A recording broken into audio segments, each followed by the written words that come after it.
Indian market witnessed sharp selling over the past two sessions after the drone attacks in Saudi Arabia triggered a surge in oil prices. In fact, the Nifty erased all the gains this year, and the rupee is one of the worst performers in Asia. Yash Upadhyay is standing by with a closer look at what exactly has happened across the journey. Yash, give us more details on in terms of what exactly happened, why these, who are the bigger contributors, what led to the fall in the broader markets. Right. Good morning to you, Darshan, as well as Agam. So clearly, we saw a big fall in yesterday's day of trade. The Nifty at one point in time was down almost close to 200 points. And with that, for the full year of 2019, the Nifty has now erased all of its gains. So it is trading almost flat to where it was from the start of the year. Along with the Nifty mid-cap 100 and the small-cap index are down anywhere between 15 and 13% respectively in the same period. Now, the two main reasons for the kind of fall that we have seen of late is the fact that the FII selling has just not abated. So if you take a look at the FII selling for the last 2 months, and on an average in the months of July and August, if you take a look at the flows, on an average they have sold around 15,000 crores in these 2 months. But if you look at the long-term picture of how the flows have been over the year, and excluding the month of January, we've seen consistently strong flows for the months of February, March, as well as April in high teens as well, and the clear selling has continued in the month of September as well. So as of 16th of September, which is the latest data available on the NSDL website, the FIIs have sold another 2,500 crore rupees, and this is despite the several efforts that the government has taken by even reversing the high FII surcharge that they had implemented in the budget. The another key reason for this big fall is the fact that the rupee has been one of the worst performers on a year-to-date basis compared to all of its Asian peers as well. So if you take a look at the rupee's performance vis-a-vis the other currencies, the rupee is down almost 4% and it hit a 10-month low of almost 72.5 back a few days back, which was a 10-month low for the rupee. And if you look at the performance, the rupee is down around 4%, one of the biggest underperformers in this period. Right. So, Yash, why don't you take us through the biggest contributors to the fall on the Nifty as well as the broader markets? Right. So, in terms of the biggest contributors, Agam, so clearly it has been the index heavyweights like the Infosys and TCS of the world, which have done very well. So they are right at the top, along with the two large private banks, ICICI Bank and Kotak Bank. RIL post the AGM announcement did very well, and it surged significantly. So these are the counters which have supported the index going higher. But it is Infosys which has added almost 177 points, far ahead of anyone else in this list. But on the other hand, as far as the losers are concerned, what's pulling down is the auto names, that is M&M and Maruti, along with Yes Bank and IndusInd Bank not doing very well. Yes Bank, there have been concerns with respect to corporate governance, the high NPA book as well, which has not worked for them. And ITC stands out in this list as well with 82 points lower, dragging the index lower by almost 82 points. In terms of the top gainers and losers on the Nifty, the picture would have been different had Titan not fallen so much off late, but still it makes it to the top 5 list. It is at the third place with almost a 24% gain, but right at the top is Bajaj Finance with 28%.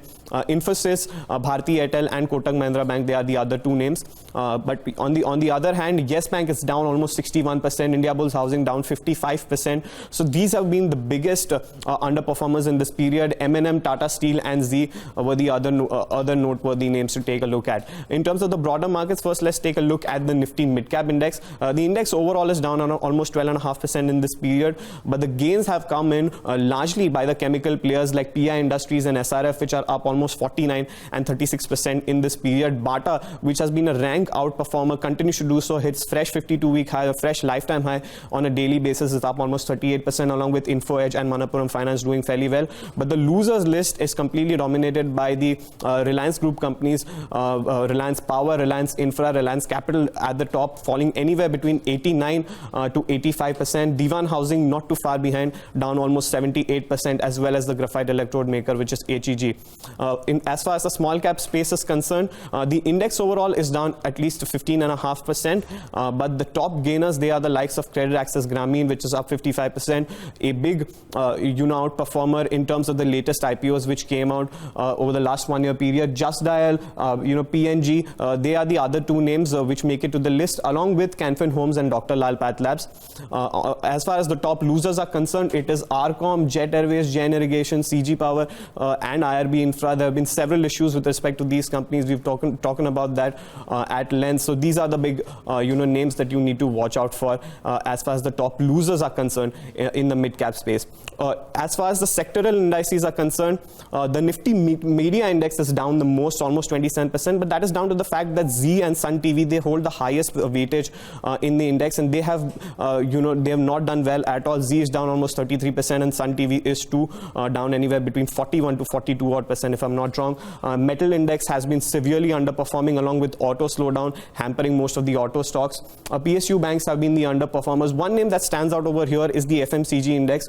For the last year or so, it has been one defensive area where people have managed to hide themselves, but that too is down almost 6% on a year-to-date basis. And the only two sectors which have managed to do well, IT Index on the back of rupee weakness, aiding most of these counters, Infosys and TCS, like I mentioned, were at lifetime high. And the Nifty Realty Index is up closer to 10%, the surge that we saw off late following the government measures which were announced.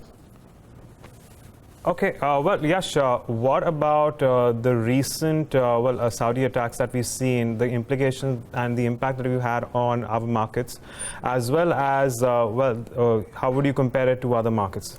So compared to the other global markets, one thing that stands out for us is the fact that we may not be the worst performing Asian market. So if you take a look at the global picture, India is down, in dollar terms, the Nifty is down closer to around 4 odd percent, but the South Korean index, which is the KOSPI, that is down closer to around 5.5 or 6 odd percent in the same period. But take a look at what the other players have done, and China, despite of the fact that the trade war with US having escalated, and the US as well, they are right at the top. China, the CSI 300 index is up almost 26%, as well as the Dow Jones, which is up 16%, completely staying clear of all of the trade war concerns, along with the other peers doing fairly well, the CAC, DAX, as well as the FTSE 100 being up anywhere between 13 to 11 odd percent. The Hang Seng index is also up almost 3.8%, despite the several protests that we've seen recently. So all of these factors put together, it is really